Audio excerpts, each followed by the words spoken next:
Very nervous and good. Why nervous? मतलब 3 साल लग गया मुझे बनाने में ये फिल्म। आई विश कि मैं उस टाइम पे राइट डिसीजन लेती। I really wish. वही खुश थी, शायद लड़ रही थी, झगड़ रही थी, लेकिन उसके साथ ही मैं खुश थी। मुझे इतना कोई वो नहीं था, लेकिन ऑफ कोर्स मुझे उस घर ने एक चीज बहुत अच्छे से सिखाई। लोगों को फिल्मों से तो आजकल मतलब है नहीं, लोगों को रिकवरी से मतलब है। जैसे रणदीप को सावरकर के लिए जब मैंने मैसेज भेजा 6 महीने लग गए थे। अब मैं कभी मना नहीं करूंगी क्योंकि मैंने गलतियां की है। और बाजीराव का गाना रिजेक्ट कर दी थी मैडम। बाजीराव में गाना ऑफर हुआ था भाई। खुशी की बात हो गई ना तो अचानक जाएगी और कुछ प्ले करेगी और डांस करना शुरू कर ये है लड़की, इसको लो। इट वाज मैं उस टाइम भी डबल रोल कर रही थी और जिसमें मैं उतनी ही एज की बुड्ढी बताई और मैंने वैसे ही बाल सफेद किए थे, जहाँ लोग इमेज कॉन्शियस हो जाते हैं। परवरिश ही नहीं दिया गया कि तुम चापलूसी करो, पैर दबाओ, रोज रात को जाके उनके साथ। तो कांग्रेस ने इनके हिस्ट्री को दबा दिया था। उनके प्ले भी आए तो मणिशंकर अय्यर जी ने उसको बैन करवा दिया था।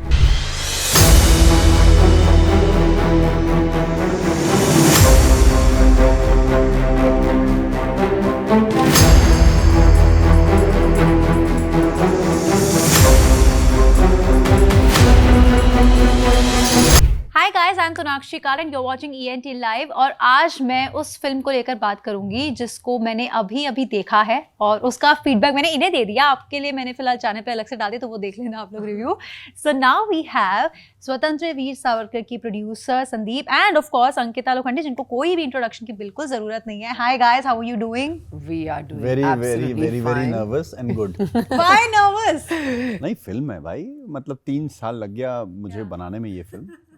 2020 में सोचा तो बहुत पहले से था और पर हर लोगों ने रिजेक्ट किया इस फिल्म को। हर एक इंसान ने इस फिल्म को मुझे पहले ही डरा दिया कि मत करो ये फिल्म। आई थिंक सबसे इजी कन्विंस भी नहीं, मतलब मैंने अप्रोच और हाँ बोल अंकिता ही थी सबसे easy. I think otherwise everybody was very difficult, क्योंकि जब मैं ये फिल्म किसी के पास भी लेके जाता था कि मुझे ये फिल्म बनानी है तो बोलते थे कि मत बनाओ। तो रीज़न नहीं, बहुत सारे हैं, तुम बर्बाद हो जाओगे। तो मैं बोला ठीक है, कोई बात नहीं। तो बहुत कोशिश करने के बाद फिर धीरे धीरे बहुत मुश्किल से पैसा आया है फिल्म और बहुत ही अच्छी बजट में बन गई ये फिल्म। और क्योंकि लोगों को फिल्मों से तो आजकल मतलब है नहीं, लोगों को रिकवरी से मतलब है। रिकवरी हो जाए, पिक्चर भले ख़राब बन जाए। तो और उसके बाद बट ऑब्वियस मैंने अंकिता को फ़ोन किया, उसके घर चला गया सेम, मतलब आई थिंक इन 10 मिनट्स। और उसके बाद मैंने बोला कि मेरे पास पैसे नहीं हैं पर मेरे पास रोल है। टीचर मैंने पैसे कब मांगे आपसे, और ये फिल्म कर लिया उसने मेरे लिए, एक भी पैसे नहीं लिए। आई थिंक मैं संदीप के विजन, यस एब्सोल्युटली, मुझे लगता है मैं संदीप का जो विजन है टूवर्ड्स मूवीज, मैं जो पैशन देखती हूँ, मुझे जब से मैं संदीप से मिली हूँ, डे 1 से मुझे हमेशा संदीप पे एक ट्रस्ट रहा है कि he is very strong as a creative, he has a brain, जो वो फिल्म्स को जिस नज़र से देखता है, मुझे हमेशा उसकी उस नज़र पे बहुत विश्वास है। तो जब भी संदीप किसी चीज़ को मेरी तरफ लेकर आते हैं तो आई नो कि ये क्या देख रहे हैं मुझ में। और संदीप के साथ पैसे वैसे की बात करना और ये सारी चीज़ें करना, मुझे लगता है कि मैं काम की भूखी हूँ, मैं डेफिनेटली बहुत भूखी हूँ। तो मुझे लगता है मुझे काम करना है और ये सारी चीज़ें जहाँ संदीप की बात थी, and I just wanted to do a film with him and it was this is our first film which is together. पर मैंने पहले भी बहुत ऑफर किया है, तब रिजेक्ट हो गए, सफेद रिजेक्ट कर नहीं तो तब किसी वजह से, क्योंकि मैं कहीं और जा रही थी, इस वजह डेट्स का क्लैश हुआ था, नहीं तो कभी मैं रिजेक्ट नहीं करती। लेकिन मैं संदीप के विजन पे बहुत ट्रस्ट करती हूँ एंड यू कैन सी, अगर आप सावरकर देख सकते हो तो इट्स हिज विजन एक्चुअली। तो आई एम वेरी ग्लैड कि मैंने ये नहीं डायरेक्ट ऑफ कोर्स रणदीप ने किया है, बट संदीप को पता है कि किसे लेना है, किसे वो फिल्म बनानी चाहिए। एक मेकर जो होता है वो अलग होता है, वो उसको पता होता है कि किसे मुझे हायर करना है इस चीज़ के लिए। तो आई थिंक जब आपका प्रोड्यूसर बहुत क्लियर हो इस चीज़ को लेकर, तो एक्टर्स के लिए, डायरेक्टर्स के लिए सारी चीज़ें बहुत ईजी हो जाती है। वो काम तो प्रोड्यूसर का ही है ना, कि सही लोगों को पिकअप करना अपने फिल्म के लिए। जैसे रणदीप को सावरकर के लिए जब मैंने मैसेज भेजा, क्योंकि हमने सरबजीत किया हुआ था साथ में, 6 महीने लग गए थे उनका रिप्लाई आने में। नहीं रिप्लाई आने में क्यों लगेगा? मतलब कि हाँ ऐसे बनाते हैं, ये करते हैं, वो करते हैं। फिर 6 महीने बाद उसने कहा था कि चलो ये फिल्म करते हैं। But at that time he was not the director of the film. No, that time Mahesh Manjrekar was the director of the film. Yeah. In fact जब मैंने अंकिता को भी अप्रोच किया था तब महेश मांजरेकर ही थे डायरेक्टर। बट ट्रेलर ने इतना अच्छा परफॉर्म किया था। आई रिमेंबर जब ट्रेलर रिलीज हुआ, म्यूजिक की अलग से तारीफ हो रही है, द सीक्वेंस जिस तरह से ट्रेलर को प्रेजेंट किया गया वो लोगों ने बहुत पसंद किया था। आई थिंक तभी से इस फिल्म को लेकर वो एक्साइटमेंट थी लोगों में। एंड देन अगेन जब भी हम लोग इंडिपेंडेंस की बात करते हैं, हम सब ने हिस्ट्री जितनी पढ़ी और जितनी आज के टाइम में थोड़ी बहुत बिट्स एंड पीसेस में याद है, तो हमें महात्मा गांधी, जवाहरलाल नेहरू, सुभाष चंद्र बोस, इनके नाम हमारे टॉप ऑफ द माइंड में रहते हैं। But I think there were some other heroes also जिनके बारे में शायद हम लोगों ने ना शायद नाम सुना होगा लेकिन इतना कुछ याद नहीं रहता। बहुत ही सोनाक्षी, मतलब एक तो क्या है कि सोनाक्षी नाम इतना अच्छा है और मैंने काम भी किया है रॉडी राठौड़ में सोनाक्षी के साथ। अरे मेरा लेकिन तोनाक्षी है। ओह तोनाक्षी है, but let me call you Sonakshi. Oh चलो कोई बात नहीं, आधे ज़्यादा लोग करते हैं। तो द थिंग इज दैट इस फिल्म पे क्या था कि, और स्पेशली सावरकर जी पर, कांग्रेस इतने सालों से थी तो कांग्रेस ने इनके हिस्ट्री को दबा दिया था। उनके प्ले भी आए तो मणिशंकर अय्यर जी ने उसको बैन करवा दिया था और लोगों में हिस्ट्री की किताब में सावरकर जी नहीं है। आज वो किताब सिनेमा बन के बाहर आई है और इसके लिए वो फ्रीडम नहीं था कि सावरकर जी पर फिल्म बन पाए, क्योंकि जब प्ले भी आया तो भी वो बैन हो चुका था, बल्कि फुल हो गया था वो प्ले। पर आई थिंक जब मुझे ये मौका मिला तो मुझे ऐसा लगा कि ये टॉपिक सबसे पहले कह देना चाहिए। एक और टॉपिक बचा है जो मैं सोच रहा हूँ कि मैं बनाऊँ, क्योंकि वो टॉपिक का वक्त आ चुका है। पर आई थिंक सच्चाई सिनेमा सबसे बड़ा माध्यम होता है सूचना पहुँचाने का, सबसे बड़ा। एक नेता के भी रैली में इतने लोग नहीं आते हैं जितने लोग एक दिन थिएटर में जाते हैं। तो मेरे हिसाब से सिनेमा को थोड़ी इज्जत और मिलनी चाहिए, थोड़ा वैल्यू मिलना चाहिए। और एक्टर्स बहुत मेहनत करते हैं, बहुत दिल जान अपने फैमिली से दूर जाके। अब अंकिता मुंबई में तो नहीं पैदा हुई है, वो इंदौर से आई है और अपने बिना माँ बाप के यहाँ पे रहती थी छोटे से घर में, फिर ऑडिशंस देती थी, फिर सीरियल्स करती थी। इस तरीके से हम सब ऊपर आए हैं। शी इज एन आउटसाइडर, मतलब शी इज नॉट भट्ट और जौहर, लोखंडे। तो बहुत मेहनत करना पड़ता है आपको, कितने लोगों को मनाना पड़ता है, चापलूसी करनी पड़ती है। काश कर लेती तो अब और बड़ी बड़ी पिक्चरें करती। तो ये सब नहीं सिखाया गया ना, क्योंकि वो परवरिश ही नहीं दिया गया कि तुम चापलूसी करो, पैर दबाओ, रोज रात को जाके उनके साथ बैठो, पार्टी करो। तो वो सब करने नहीं आया। पार्टी मतलब हम लोग बर्थडे ही मनाते थे, खाली घर पे खुद ही सजाते रहते थे और बर्थडे का केक काटते रहते थे हम लोग। But I think she is a fabulous actor, fabulous, mind blowing actress, and she can do anything. Next अगर मेरा बस चले तो I would like to cast her as a villain. ओह वो थोड़ा सा अलग होगा, वो हमारे लिए भी I think as an audience बहुत अलग होने वाला है। ये एक्ट्रेस भी बहुत डेंजर है, इसलिए बोल रहा हूँ। ओके अच्छा अंकिता, जैसे कि अभी हम बात कर रहे थे और जिस तरह से इन्होंने बात की, और हर एक्टर और एक्ट्रेस की एक अपनी जर्नी होती है।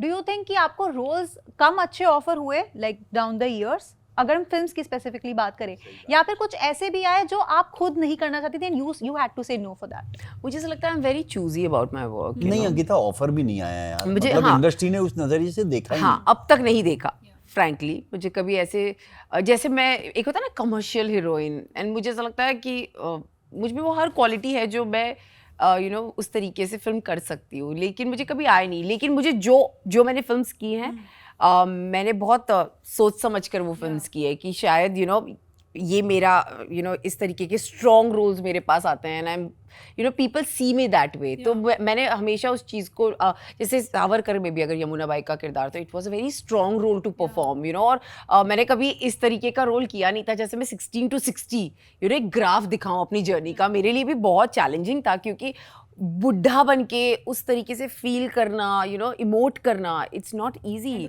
उतना आपका वॉइस मॉड्यूलेशन, आपकी बात करने का तरीका, बहुत अलग अलग चीज़ें होती है। तो मैं कभी 60 साल की हुई नहीं हूँ और मैंने कभी मतलब देखा नहीं है इस तरीके से अपने आप को, तो वो करना मेरे लिए बहुत चैलेंजिंग था। लेकिन हाँ, ये बात ज़रूर है कि अब तक I think she played her mother's role, Vandana. My mother doesn't look that old in 60 for sure. Mummy भी इतनी यंग लगती है, लेकिन उस टाइम पे शायद उस टाइम पे औरतें इतनी वो थी, वो अपने हस्बैंड, अपने परिवार में इतनी लगी रहती थी कि शायद वो हो जाता था। और जिस तरीके की जर्नी यमुना बाई की रही है तो आई एम श्योर वो वैसी ही दिखती होंगी। तो मैंने अपनी तरफ से पूरी कोशिश की कि मैं 100% दूँ। लेकिन हाँ, अब तक मुझे जैसे रोल्स चाहिए वैसे अब तक ऑफर हुए नहीं है। लेकिन आई एम श्योर जब आपके पास ऐसे प्रोड्यूसर्स होते हैं पास में, ऑफ कोर्स दोस्त तो है ही, बट जो कि प्रोड्यूसर भी है। एंड संदीप ने हमेशा मुझे बहुत अच्छे अच्छे रोल्स ऑफर किए, लेकिन कभी शायद मेरा वो टाइमिंग हम दोनों का मैच नहीं हुआ। लेकिन दिस वाज अ फिल्म जहाँ बाजीराव का गाना रिजेक्ट कर दी थी मैडम। बाजीराव में गाना ऑफर हुआ था भाई। हाँ, बट वो कुछ सर्कमस्टेंसेस थे, इसीलिए कोई सर्कमस्टेंस है, किसी अपने ने बोल दिया मत करो, नहीं किया। और फिर संजय सर को बोलती I will play a junior artist in your film. मैं संजय सर से मिलने गई थी और मैंने उनको बोला था आई एम सॉरी सर, मुझसे ये हो गया। तो and when you go to meet Ankita at her place ना, you have to expect the unexpected. मतलब सडनली कुछ खुशी की बात हो गई ना, तो अचानक जाएगी और कुछ प्ले करेगी और डांस करना शुरू कर देगी। और वो भी संजय सर के सॉन्ग्स में, और वो भी पूरा गाना नाचती है। ऐसा भी नहीं कि चलो एक मुखड़े पे नाच लिया और But बैठ then you जाए। had to say no for Bajirao song also. No, I didn't have to say. It's just कुछ हुआ और कुछ कुर्बानी तो देती है ना इंसान। नहीं बट लेकिन बहुत सी चीजें ऐसी होती है हमारे करियर में, सबके करियर में, मेरे भी है करियर, आपका भी है, कि हमें उन चीजों का बाद में रिग्रेट हो रहा है यार, होता है। ये हाथ से चला गया था। I wish कि मैं उस टाइम पे राइट डिसीजन लेती। I really wish that. And सफेद ऑल्सो, मैंने सफेद जो अभी संदीप की फिल्म आई है, इट्स अ ब्यूटीफुल फिल्म और इतनी स्ट्रॉन्ग स्टोरी लाइन, इतना सब कुछ होने के बाद भी, और संदीप की डायरेक्टोरियल थी, फर्स्ट डायरेक्टोरियल, और मैंने ही संदीप को बोला था Sandeep you have to direct this film. मैंने ही संदीप को बोला था और खुद ही नहीं देख पाई मेरे। सो इंडस्ट्री में सबसे पहली बार मुझे किसी ने बोला ना कि why are you producing, you should just direct, तो it was her. I feel that he has that in him, और ये अभी तो शुरुआत है इनकी। एक दिन मुझे याद है, this I will break here, कि अंकिता, मैं और सुशांत ना बहुत बार कई रातें साथ में मतलब रहते थे एक ही रूम में। तो एक दिन ये शूट पे गई थी पवित्र रिश्ता पे, और मैं और सुशांत घर पे ही थे। तो मैं ना जानबूझ के रोज़ ऐसा बोलता था, क्योंकि मेरा घर बहुत दूर था, ये लोग अंधेरी में रहते थे, यार आज तबीयत बहुत खराब लग रहा था। ऑटोमेटिकली अंकिता सुशांत बोलते तो फिर यहाँ आ जाओ ना रहने के लिए। हमें बहुत अच्छा लगता था संदीप के साथ, मजा आता था क्योंकि इतना बातें करता था ना, और हमारी बहुत ट्यूनिंग थी संदीप के साथ। तो एक फिल्म आई थी और एक फिल्म बन रही थी, और बहुत बड़ी सुपरस्टार के साथ और बहुत बड़ी डायरेक्टर के साथ। तो दोनों ही मेरे दोस्त थे, एक्टर भी और डायरेक्टर भी। और उस समय मैं रामलीला की शूटिंग कर रहा था। तो मैंने कहा कि यार आपकी फिल्म में एक नई लड़की को लॉन्च कर रहे हो, ये है लड़की, इसको लो। तो she went and she just met the director, and you know what was that film? It was I think Happy New Year. Oh, Yeah, okay. but ठीक है, ऐसे इसकी किस्मत में बहुत। आई थिंक वही, मेरे को लगता है कि सबकी वही जर्नी, जैसे हम बात कर रहे हैं कि जिसके में जो होता है वो उसे मिल जाता है, जिसके में नहीं होता। पर हम लोगों ने सेलिब्रेट कैसे किया था, मुझे याद भी याद है। मुझे कैडबरी लाके दी थी संदीप, और फ्लावर्स का बुके था, और उन्होंने लाके दिया। वो बोले कांग्रेचुलेशंस रानी भाई, यू हैव बीन सिलेक्टेड। और मैं इतनी खुश हुई थी उस दिन, और फिर वो नहीं हो पाई। बट और हम तीनों, मैं, सुशांत और ये, हम लोग गए थे सेलिब्रेट करने, कहाँ बाहर एक जगह कॉफी पीने। बट आई थिंक मुझे लगता है नहीं, छोटी छोटी चीजों में ना वो अरे एक अलग बहुत मजा आता मोमेंट्स था, होते हैं। बहुत जैसे मजा। आपको इतने टाइम बाद वो चीज याद है, यही जिंदगी चीजें भर तो रहेगी। याद रहती है of course, you know. Ankita, आपको इसके अंदर रणदीप हुड्डा ने डायरेक्ट किया, आपकी लास्ट फिल्म मणिकर्णिका भी थी जिसमें कंगना ने डायरेक्ट किया, दोनों एक्टर्स रहे हैं ना।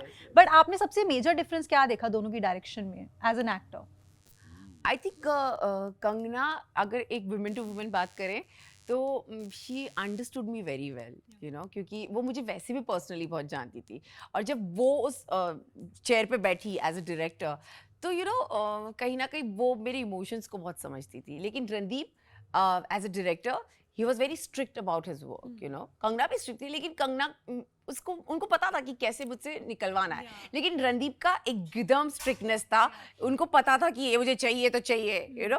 बट आई थिंक दोनों अपने अपने तरीके से बेस्ट है, एंड आई एम ग्लैड कि मैंने दोनों के डेब्यू डायरेक्टोरियल फिल्म्स में काम किया है। Yeah, that's a common thing, and that's very surprising also कि आपके दोनों के साथ ऐसा सीन हुआ है ये वाला। बट आई थिंक रणदीप के साथ भी काम करते हुए मैंने बहुत कुछ सीखा, you know. Randeep is very passionate about his work, and he is very very very good. मतलब आपको जब आप उनको एज एन एक्टर तो मैं देख ही रही थी, लेकिन जब वो डायरेक्टर बन के आए तो यू नो आप देखते रह जाते हो यार, क्योंकि एक एक्टर अलग होता है, एक डायरेक्टर अलग होता है। तो उनको एक एक स्क्रिप्ट के बारे, एक एक कैरेक्टर के बारे में डिटेलिंग के साथ हर चीज़ इतनी परफेक्टली पता थी कि you know as an actor मुझे इतना अपने आप को रिसर्च करके जानने की, उनको खुद ही इतना पता था कि वो मुझे खुद इतनी हेल्प कर देते थे।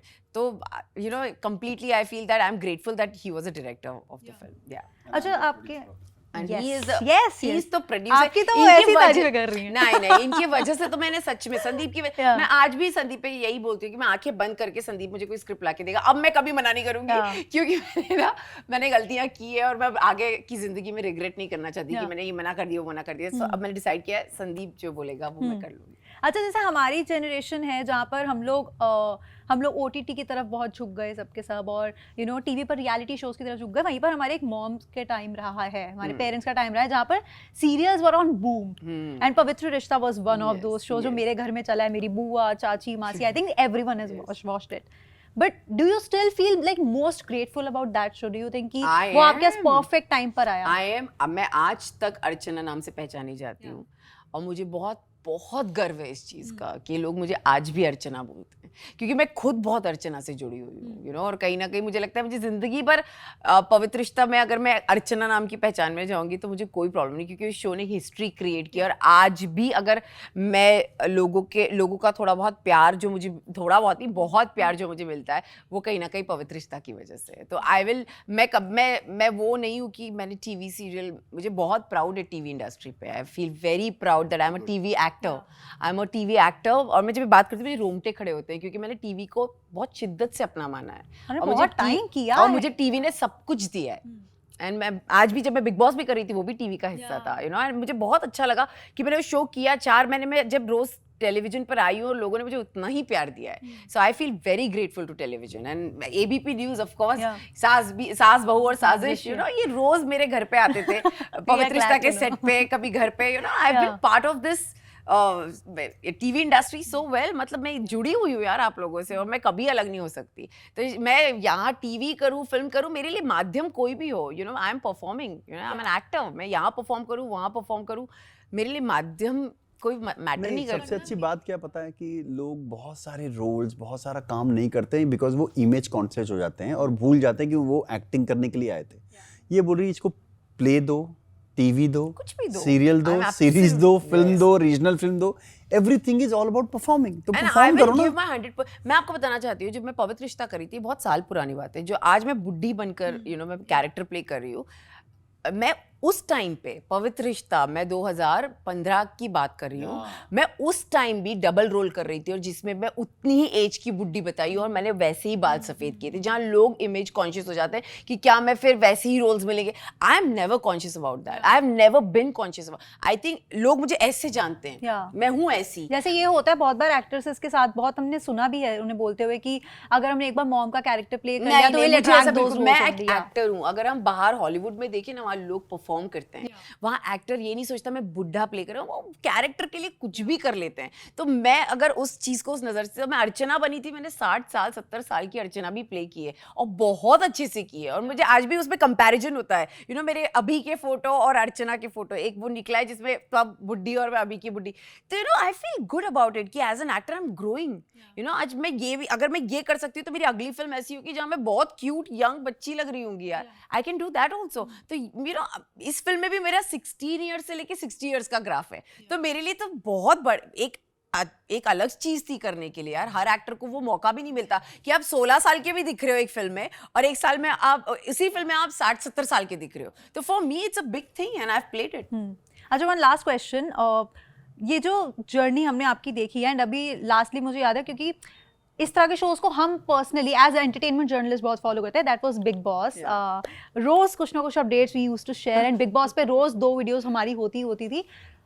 और पर्सनल लेवल पे मैं जानना चाहती हूँ कि आपको कितना चेंज किया है उस शो ने, बिकॉज एक ऐसे घर में जाना and then you went with your husband, एक ऐसे घर में जाना जहाँ पे आपको अपना वो रिलेशनशिप भी संभालना है through out, because that's the closest one two your heart, जहाँ पर फोन नहीं है, इंटरनेट नहीं है, किसी से छुप के रो नहीं सकते हैं, सब कुछ दिख रहा है। आई थिंक मैं ना कहीं फोन के बिना बहुत खुश थी और मैं अपने पति के साथ थी, वही खुश थी, शायद लड़ रही थी, झगड़ रही थी, लेकिन उसके साथ थी, मैं खुश थी, मुझे इतना कोई वो नहीं था। लेकिन ऑफकोर्स मुझे उस घर ने एक चीज़ बहुत अच्छे से सिखाई कि you have to be patient, you have to have a patience in your life. You can't just मैं बहुत ऐसी हूँ, मैं मुंह पर बोल देती हूँ चीज़ें और तुरंत ख़त्म हो जाती है चीज़ें, मैं उसी टाइम बोलकर ख़त्म कर देती हूँ। लेकिन मुझे अब ऐसा लगता है कहीं कहीं मुझे उस शो ने डेफिनेटली सिखाया है कि कभी कभी अपने इमोशंस इतने ओवर नहीं होने चाहिए। You have to control somewhere your emotions और उसको बैलेंस करते आना चाहिए। वो चेंज आ गया है। हाँ, बिग बॉस के एक बात बताता हूँ, अंकिता की जिम्मेदारियाँ।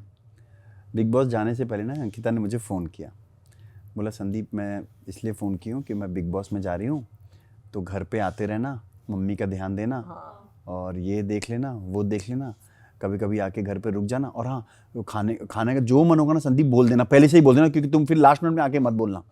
मतलब तुम जाओ ना शांति से तो बाकी सब हम लोग पे छोड़ दो। मुझे ऐसा लगता है मम्मी क्योंकि मेरे पापा की अभी सडनली थोड़े टाइम पहले डेथ हुई थी और अगस्त में डेथ हुई और मुझे अक्टूबर में जाना था तो मेरे लिए बहुत भारी था जाना सच में ऐसा लग रहा था मम्मी को कैसे अकेले छोड़ बट कंसीडर किया था कि ना जाऊं। हाँ, एक टाइम ऑफ कोर्स बिल्कुल मैंने और विकी ने डिसाइड कर लिया था कि विल नॉट गो, और हमने चैनल से भी बात कर ली थी, बट देन वी थॉट कि मम्मा ने बोला कि नहीं, पापा होते तो वो ये भी बोलते काम नहीं छोड़ना तो हम दोनों ने फिर डिसाइड किया, और फिर मैंने संदीप को इसलिए बोला कि मम्मी का ध्यान रख लेना यार, क्योंकि एक बार भी कोई बात कर लेना तो अच्छा लगता है क्योंकि मम्मी अकेली एकदम बॉम्बे में तो मेरे लिए था, बट या ही वाज देयर। और हम लोग चैट करते रहते थे, मैं और मम्मी। मेरा झगड़ा हो गया मिंटी का तो ठीक है, अच्छी बात है, कोई होना चाहिए हाँ, ध्यान हाँ, रखने हाँ, के लिए। आई थिंक एंड जिस तरह से आपने बोला कि आपकी मॉम ने बोला कि अगर वो होते तो वो चाहते, एंड आई थिंक सबके पेरेंट्स इस एक चीज पर तो बिल्कुल सेम है, वो नहीं चाहते कि बच्चों के काम पर कॉम्प्रोमाइज हो कहीं ना कहीं। और इसी के साथ मुझे बहुत इशारे किए जा रहे हैं कि खत्म करो and I have no other option, but ठीक है, इट्स फाइन। लेकिन जैसे मैंने आपको थोड़ी देर पहले बताया कि मैंने फिल्म देखी है Veer Savarkar, and I loved the film. And Ankita, your character was, I don't know, जब भी मैंने आपके कैरेक्टर को देखा ना तो आपको एक अंदर से वो इमोशंस फील होते हैं, बिकॉज एक औरत के ऊपर क्या बीत रही होगी थ्रू आउट, इतने साल वो उस चीज़ में अकेले रही है, एंड देन सपोर्ट भी करना है, एंड देन आपका एक मेंटल ब्रेकडाउन वाला एक सीन है स्पेसिफिकली। जिन लोगों ने फिल्म नहीं देखी, मैं उनको बता दूं कि इस सीन में बहुत अच्छे से आपको दिखेगा कि किस तरह से उन्होंने इस कैरेक्टर को जिया, and I loved you in that scene specifically, and I have said that in my review as well, but you have done a great job. And जैसे आपने बोला कि जिस तरह के रोल आप चाहती है उस तरह के रोल आएंगे, एंड आई होप कि बहुत जल्दी उस तरह के और रोल्स मिले, एंड ये तो बाकी है ही। संदीप विल बी देयर, या चेंज कर लो, Ankita Kapoor. You will attract good roles. हाँ, भी अंकिता लोखंडे जैन ही ठीक है, हाँ, बिल्कुल, कोई कपूर लगाने की जरूरत नहीं है। अग्री, आपका जो काम है, बोलता है हाँ, अल्टीमेटली, exactly. एंड जिन्होंने ये फिल्म देखी है या देखेंगे, आई एम श्योर उनको आपका काम दिखेगा, इससे आगे रोल्स आएंगे। Yes. But thank you very much guys for joining us today, Thank you it was so pleasure chatting with you both. Same here. Thank you ABP news, thank you so much. Thank you.